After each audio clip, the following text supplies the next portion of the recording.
बादशाहपुर विधानसभा में प्रदेश के सबसे ज्यादा युवाओं की संख्या है, तो हमारी प्राथमिकता भी जो रहेगी वो युवाओं के रोजगार की रहेगी। पूरे प्रदेश में आज एक तरफा कांग्रेस पार्टी की पूर्ण बहुमत की सरकार बनने जा रही है। हरियाणा कांग्रेस में 3 गुटों की चर्चा होती है। शैलजा कुमारी गुट है, दीपेंद्र हुड्डा गुट है और एक रणदीप सुरजेवाला का गुट है। तो आपकी आस्था किस गुट के प्रति ज्यादा है? भारतीय राजनीति में जब कभी युवा नेताओं की बात होती है तो आपके अवचेतन मन में 2-4 तस्वीरें निकल करके सामने आती हैं। मसलन वो तस्वीर राहुल गांधी की हो सकती है, अखिलेश यादव की हो सकती है, सचिन पायलट की हो सकती है, तेजस्वी सूर्या की हो सकती है, ज्योतिरादित्य सिंधिया की हो सकती है, तेजस्वी यादव की हो सकती है। लेकिन इन सभी नेताओं में एक बात बड़ी कॉमन है कि ये सभी नेता सेकेंड जनरेशन के लीडर हैं। माने कि इन सभी नेताओं ने अपने पारिवारिक जो राजनीतिक विरासत थी उसको आगे बढ़ाया और राजनीति में अच्छा कर रहे हैं। लेकिन साल 2019 में भारतीय राष्ट्रीय कांग्रेस का उदयपुर में कॉन्वोकेशन हुआ था। वहां पे एक नया फॉर्मूला दिया गया था 50 अंडर 50, माने कि लोकसभा और विधानसभा के 50% के लगभग टिकट 50 साल से कम उम्र के व्यक्तियों को दिए जाएंगे। अब इस फार्मूले का असर आपको हरियाणा विधानसभा चुनाव की कांग्रेस की सूचियों में देखने को मिला है। नमस्ते, मेरा नाम आदित्य है, आप देख रहे हैं झलकोट। फिल वक्त मेरी मौजूदगी है हरियाणा के बादशाहपुर विधानसभा में। यहाँ पर मैं मुखातिब हो रहा हूँ बादशाहपुर से कांग्रेस के प्रत्याशी वर्धन यादव से। वर्धन यादव 35 साल के नौजवान हैं, इनकी कोई राजनीतिक पृष्ठभूमि नहीं है और लगभग 10-15 साल से राजनीति में सक्रिय हैं। आज वर्धन यादव से रूबरू होते हैं और इनसे इनकी राजनीतिक विजन को लेकर के, गुड़गांव के विजन को लेकर के और हरियाणा को विजन को लेकर के बात करते हैं। सबसे पहले बहुत बहुत स्वागत सर। बहुत बहुत धन्यवाद सर। कोई पॉलिटिकल बैकग्राउंड नहीं है आपका? देखिए, कोई राजनीतिक परिवार नहीं है। बादशाहपुर एक गांव से, किसान परिवार से निकल करके विश्वविद्यालय की राजनीति करके ये बेटा, ये भाई यहाँ तक पहुंचा है। दिल्ली यूनिवर्सिटी में पढ़ा करता था। पढ़ते पढ़ते 2009 में शुरुआत हुई। रामजस कॉलेज से सबसे छोटा सा चुनाव सेंट्रल काउंसिल का हमारे यहाँ चुनाव होता है जी, उसको लड़ने का मौका मिला। सभी युवा साथियों ने मिलकर के चुनाव लड़वाया, जितवाया, छात्रों के मुद्दों को उठाना शुरू किया। उसके बाद धीरे धीरे शुरुआत हुई, एग्जीक्यूटिव काउंसिल बना। देश का जो सबसे बड़ा विश्वविद्यालय का चुनाव है, दिल्ली विश्वविद्यालय छात्र संघ हम जिसको कहते हैं, दिल्ली यूनिवर्सिटी स्टूडेंट्स यूनियन, उसका चुनाव लड़ने का अवसर मिला। और फिर धीरे धीरे 4-5 साल में ही लगा कि अगर राजनीतिक क्षेत्र को समाज सेवा की तरह लोगों के मुद्दे उठा करके काम किया जाए तो इस क्षेत्र में बहुत कुछ किया जा सकता है, बहुत कुछ बदलाव लाए जा सकते हैं। तो वहां से मैंने अपनी शुरुआत की कांग्रेस पार्टी के संगठन में। कांग्रेस पार्टी के संगठन में गया। NSUI जो कि स्टूडेंट विंग है, भारतीय राष्ट्रीय छात्र संगठन का, मैंने सदस्यता ली, प्रदेश का अध्यक्ष बना, राष्ट्रीय के महासचिव तक पहुंचा। फिर यूथ कांग्रेस में श्री राहुल गांधी जी ने मुझे काम करने का अवसर दिया। यूथ कांग्रेस का आज राष्ट्रीय सचिव भी हूं और पूरे देश में लगभग हर एक प्रदेश की राजनीति और संस्कृति को समझने का, जानने का, देखने का अवसर पिछले 15 सालों में मुझे मिला। सर, एक तरफ तो मतलब 3 बार के मंत्री हैं। लगभग मेरे ख्याल से जब आपकी राजनीतिक सफर की शुरुआत होगी तब वो गृह राज्य मंत्री बन गए थे, उस एज में लगभग कोई रहा होगा और आपका पहला सक्रिय चुनाव है, तो बहुत लंबा गैप है अनुभव में और आप हालांकि युवा हो, ऊर्जावान हो, तो कैसे मैनेज हो पाएगा? देखिए, बिल्कुल ठीक बात है। जो प्रत्याशी हैं सामने, उनको राजनीति विरासत में मिली है। उनके MLA, MP, मंत्री, पिताजी वगैरह जो है परिवार में रह चुके हैं, लेकिन वर्धन यादव का कोई राजनीतिक परिवार नहीं है। लेकिन आज हमारा ये दक्षिणी हरियाणा का क्षेत्र, खास तौर पर बादशाहपुर की जनता नए चेहरे को देखना चाहती है, एक अपने स्थानीय युवा को मौका देना चाहती है और ये देखना चाहती है कि भाई कौन व्यक्ति आकर के हमारी प्रजा का, हमारे जो है लोगों की सेवा कर सकता है। इस क्षेत्र की जनता की जो व्यक्ति सेवा कर सकता है उसको आगे लेकर के आना चाहती है। तो इसी विजन के साथ लोगों का मान सम्मान रखते हुए, पूरी मेहनत से, पूरी निष्ठा से, पूरी ईमानदारी से और इंसानियत से मैं इस क्षेत्र की जनता के समक्ष आया हूं और चुनाव लड़ने का प्रयास कर। सर, आप कई इंटरव्यू में भी कहते हैं, यहाँ भी आपने जिक्र किया कि राव नरवीर सिंह जो आपके बीजेपी से प्रत्याशी हैं, वो मतलब राजनीतिक विरासत रही है उनकी, जमीन पर थोड़ा उन्होंने कंपैरेटिवली कम काम किया होगा। लेकिन सर, जिस राजनीतिक विचारधारा में आप आस्था रखते हैं कांग्रेस पार्टी, उस पर भी आरोप लगते रहे परिवारवाद के। हरियाणा में जिसको आप नेता मानते हैं, दीपेंद्र हुड्डा जी आपके नेता हैं, वो भी पारिवारिक विरासत को आगे बढ़ा रहे हैं, तो वहां सर परिवारवाद नहीं है? देखिए, दीपेंद्र हुड्डा जी को मौका 2005 में लोकसभा चुनाव लड़ने का अवसर मिला। मैं आपसे इस बात से बिल्कुल सहमत हूं कि जो परिवारवाद होता है ना, एक बार आपको वो मौका दिलवा सकता है उस परिवार के नाम पर, लेकिन उस मौके को समय समय पर आगे लेके जाने का मतलब यह है, अगर व्यक्ति में कोई काबिलियत है तभी जनता बार बार आशीर्वाद देती है। पोटास होना जरूरी है। आज 45 साल की उम्र में दीपेंद्र हुड्डा जी 5वीं बार के सांसद हैं। पूरे देश में कोई ऐसा व्यक्ति नहीं। तो परिवारवाद से मुझे एक बार मौका मिल सकता है, आपको मिल सकता है, लेकिन निरंतर अगर हर 5 साल में लोगों का आशीर्वाद आपको मिल रहा है तो इसका मतलब आपकी काबिलियत है। सर, आप 35 साल के विधायक लड़ रहे हैं, विधायक बनेंगे भी माशाल्लाह। युवाओं के लिए खासकर और आपके विधानसभा क्षेत्र के लिए क्या विजन रहने वाला है? आपकी प्रायोरिटी पे कुछ चीजें रहेंगी? देखिए, मेरी उम्र 33 साल है, 2 साल तो आपने माफी चाहूंगा बढ़ा दिया। माशाल्लाह, आप तो और भी जवान लगते हैं। जी।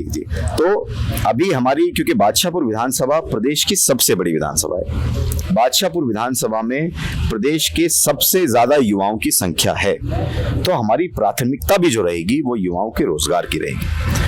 ज्यादा से ज्यादा हमारे स्थानीय युवाओं को उनकी काबिलियत के आधार पर निजी और सरकारी रोजगार की व्यवस्था में हम उनकी भागीदारी सुनिश्चित करें, सबसे पहली ये चीज। दूसरा, हमारे यहाँ शिक्षा का जो स्तर है उसका बहुत ज्यादा निजीकरण हो चुका है, बहुत ज्यादा प्राइवेटाइजेशन हो चुका है। तो हमारी कोशिश रहेगी कि सरकारी शिक्षा व्यवस्था को भी हम दुरुस्त करें, अच्छे स्कूल्स हो गांव-गांव में, अच्छे कॉलेजेस विश्वविद्यालय गुड़गांव जिले में बादशाहपुर विधानसभा में खोले जाएं, ताकि जो एक मध्यम परिवार का व्यक्ति है, जो युवा है, जो बच्चा है, उसको अच्छी शिक्षा मिले, बेहतर रोजगार मिले।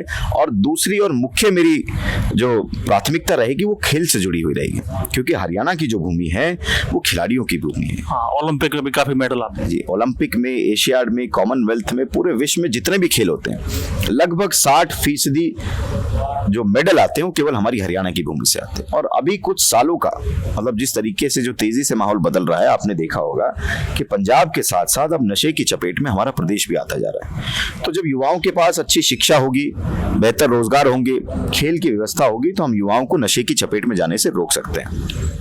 गुड़गांव में सर बहुत सारी कॉर्पोरेट कंपनियां हैं, कॉल सेंटर्स हैं, कॉर्पोरेट का हब है गुड़गांव। तो ऐसी कोई नीति बनाने का प्रयास रहेगा कि वहां पर हरियाणा के गुड़गांव के युवाओं को खासकर कुछ प्रायोरिटी मिले, कुछ मौके मिले? 100% मेरी प्राथमिकता रहेगी कि हमारे गांव देहात के बच्चों को, जो अच्छी क्वालिफिकेशन जिनके पास है, जिन्होंने अच्छी पढ़ाई की है, उनको निजी जितनी भी कंपनीज हैं, MNCs हैं, उनमें मौका दिया जाए। ऐसा हम सरकार से निवेदन करके अपने युवाओं के लिए रास्ता खोलने का काम करेंगे। सर, आपकी जो विधानसभा है ये मिली जुली है, ग्रामीण वोटर भी यहाँ पर ठीक ठाक संख्या में है और शहरी वोटर भी है। शहरी वोटर जो बीजेपी का थोड़ा ज्यादा होल्ड माना जाता है, ऐसा पारंपरिक ऐसी मान्यताएं, राजनीतिक जो विशेषज्ञों ने मान्यताएं गढ़ दी हैं, तो आपकी क्या नीति रहने वाली है शहरी वोटरों के लिए खासकर? देखिए, आज के समय पर जो शहरी वोटर है वो प्रदेश के चुनाव में बिल्कुल आपको बदला हुआ दिखेगा। आप किसी भी सेक्टर सोसाइटी में चले जाइए, कारण केवल इतना है कि जो 10 साल की भारतीय जनता पार्टी की सरकार रही है, हमारा गुड़गांव जिला प्रदेश को 60% रेवेन्यू देता है। सबसे ज्यादा रेवेन्यू हरियाणा सरकार के खाते में ये जिला, GDP में 60%। जी, लेकिन उसके बाद भी आज गुड़गांव जिला मूलभूत सुविधाओं से बहुत ज्यादा वंचित है। किसी भी सेक्टर सोसाइटी में आप जाएंगे, कोई ऐसा रोड, कोई ऐसी गली नहीं है जिसमें जाकर के आप देखेंगे जल भराव ना हो। थोड़ी सी बारिश होती है, चारों तरफ सेक्टर सोसाइटी में पानी भर जाता है। सीवरेज सिस्टम, ड्रेनेज सिस्टम बिल्कुल ठप पड़े हैं। इंफ्रास्ट्रक्चर की हालात बहुत ज्यादा खराब है। रोड पर आप निकल जाइए, आपको रोड कम दिखेगा, खड्डे ज्यादा दिखेंगे। घंटों घंटों का ट्रैफिक जैम गुड़गांव में लगता है। तो इंफ्रास्ट्रक्चर एक बहुत बड़ा इश्यू है, जिसको लेकर के कांग्रेस पार्टी एक अपना विजन डॉक्यूमेंट पेश करेगी, अपना मैनिफेस्टो पेश करेगी, जिसको 5 साल में हम दुरुस्त करने का, पूर्ण रूप से सुधारने का काम करेंगे। बीजेपी की जो प्रत्याशी हैं उनका एक दावा रहता है कि मंत्रालय तो में हर बार मिल ही जाता है, मुझे कुछ इस तरह के उनके वो रहते हैं। लेकिन मैंने फील्ड में कई लोगों से बात की, तो जो आपके समर्थक थे या वोटर थे, जो भी आप माने, वो कह रहे थे कि मंत्री तो इस बार हमारी विधानसभा से बनेगा, लेकिन मंत्री कांग्रेस से बनेगा। देखिए, मैं आपकी बात से बिल्कुल सहमत हूँ। कोई व्यक्ति मंत्री नहीं बनता।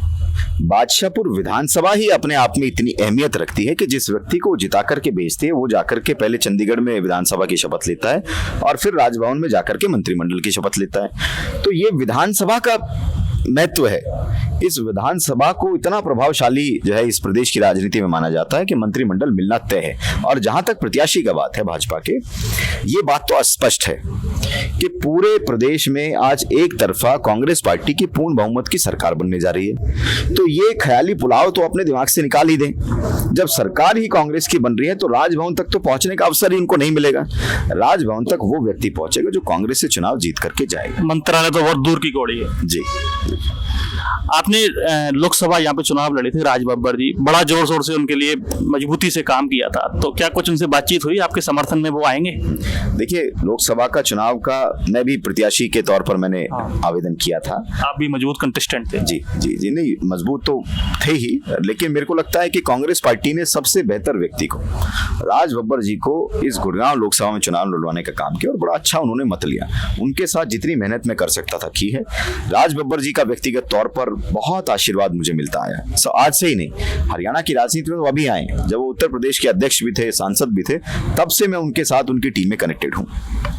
तो राज बब्बर जी इस चुनाव को, बादशाहपुर के चुनाव को अपना चुनाव समझ करके लड़ेंगे। निरंतर समय समय पर आपको हमारे बीच में दिखाई देते रहेंगे। बातचीत हुई है? बिल्कुल। टिकट मिलने के बाद? टिकट मिलने से लेकर के टिकट मिलने के बाद, नामांकन और हम हर रोज की जो भी कार्यशैली है, मैं उनसे पूछकर, उनको बताकर, उनका आशीर्वाद लेकर ही कर रहा हूँ। सर, हरियाणा कांग्रेस में 3 गुटों की चर्चा होती है। शैलजा कुमारी गुट है, दीपेंद्र हुड्डा गुट है और एक रणदीप सुरजेवाला का गुट है। तो आपकी आस्था किस गुट के प्रति ज्यादा है? देखिए, पहली बात तो ये है कि मैं नहीं समझता कि हमारी कांग्रेस पार्टी में कोई गुट है। अलग अलग नेता जरूर हैं और हर एक नेता का अपना पार्टी में महत्व होता है, लेकिन आज अगर कोई एक, मैं समझता हूं कि कंबाइंड लीडरशिप जो कांग्रेस पार्टी ने हमें हरियाणा में दी है, चौधरी भूपेंद्र सिंह हुड्डा जी नेता प्रतिपक्ष के तौर पर, चौधरी उदय भान जी हमारे पार्टी के अध्यक्ष के तौर पर, जो आदरणीय राहुल गांधी जी ने, सोनिया गांधी जी ने, खड़गे जी ने उनको जिम्मेदारी दी है, पिछले 5 सालों में विपक्ष की भूमिका इन दोनों ही नेताओं ने बहुत बढ़िया तरीके से सुचारू रूप से संभाली है। पूरे प्रदेश में आप देखेंगे जो ये माहौल बना है, निश्चित रूप से इसमें राहुल गांधी जी की भारत जोड़ो यात्रा का बहुत बड़ा रोल है। पूरे देश में उससे माहौल बना है, लेकिन हरियाणा प्रदेश के अंदर हमारा जो प्रदेश का नेतृत्व है, हुड्डा साहब का, उदय भान जी का, उन्होंने जनता के मुद्दों को निरंतर उठाया है। उन्होंने विपक्ष आपके समक्ष जन आक्रोश रैलियां, विधानसभा में धरने प्रदर्शन, जनहित के मुद्दों को उठा करके आज कांग्रेस को यहाँ पर इस प्रकार से जो है इतना मजबूत कर दिया कि लोग कह रहे हैं, जनता कह रही है कि भाजपा की सरकार, भाजपा की जन विरोधी सरकार जा रही है और कांग्रेस की जन कल्याण की सरकार आ रही है। केंद्र की राजनीति में आपके गठबंधन के साथी हैं, आम आदमी पार्टी की मैं बात कर रहा हूँ। पहले बातचीत थी कि गठबंधन होगा जी, फिर फ्लोर पे चीजें नहीं हो पाई, अब उन्होंने प्रत्याशी यहाँ से उतार दिया। मेरे ख्याल से वीर सिंह सरपंच उनके प्रत्याशी हैं, तो डेंट देंगे आपको? देखिए, आज बादशाहपुर विधानसभा जो पिछले 5 साल का एक अनुभव इस विधानसभा का रहा है, क्योंकि एक निर्दलीय प्रत्याशी को बहुत आशा, अपेक्षा, आकांक्षाओं के साथ इस विधानसभा ने जितवा करके भेजा था, लेकिन कहीं ना कहीं मैं समझता हूं कि उनकी कार्यशैली से आज वो स्वर्ग में है, हमारे बीच में नहीं है, तो ज्यादा नहीं कहना चाहता, तो कहीं ना कहीं लोग उतने संतुष्ट नहीं है। तो अब आमने सामने की लड़ाई इस विधानसभा में कांग्रेस पार्टी और बीजेपी की है। जो भी निर्दलीय या अन्य पार्टी को वोट मिलती है, वो इनडायरेक्टली भारतीय जनता पार्टी को ही मदद करेगी, ये आज पूरी विधानसभा जानती है। तो इस वजह से कांग्रेस और भाजपा का आमने सामने का मुकाबला है। बाकी कोई भी निर्दलीय क्षेत्रीय पार्टियों को मुझे नहीं लगता कि उतना प्रभाव रहने वाला है। जीत को लेकर आश्वस्त है सर? देखिए, व्यक्ति अपना कर्म कर सकता है, बहुत बेहतर चुनाव लड़ सकता है, मेहनत, निष्ठा, ईमानदारी के साथ लड़ सकता है। हार हो, जीत हो, कैसी हो, क्या परिणाम हो, ये जनता तय करती है। मैं कभी भी निर्णय के ऊपर ध्यान नहीं देता, मैं हमेशा अपने कर्म के ऊपर ध्यान देता हूँ। श्री कृष्ण ने कहा है कि सिर्फ कर्म तुम्हारा कल होगा। कर्म अगर सच्चाई है तो कर्म कहाँ निष्फल होगा, हर एक संकट का हल होगा, आज नहीं तो कल होगा। तो मेरी कोशिश ये है कि अपने चुनाव को पूरी इंसानियत के साथ, पूरी वफादारी के साथ, विनम्रता के साथ इस चुनाव को लड़ूं। जो भी जनता जनादेश देगी वो सराखों पर रहेगा। न हार में, न जीत में, किंचित नहीं भयभीत में। ये थे हमारे साथ में वर्धन यादव, जो दमदारी से चुनाव लड़ रहे हैं अपना बादशाहपुर विधानसभा से। इस तरह की हरियाणा चुनाव की और तरह की अपडेट और विधानसभा प्रत्याशियों के इंटरव्यूज और ग्राउंड की रिपोर्टिंग हम आपके सामने लाते रहेंगे। मैं आदित्य कौशिक, कैमरे पर मेरा साथ दे रहे हैं खुशीलाल। आप देख रहे हैं चलको। शुक्रिया।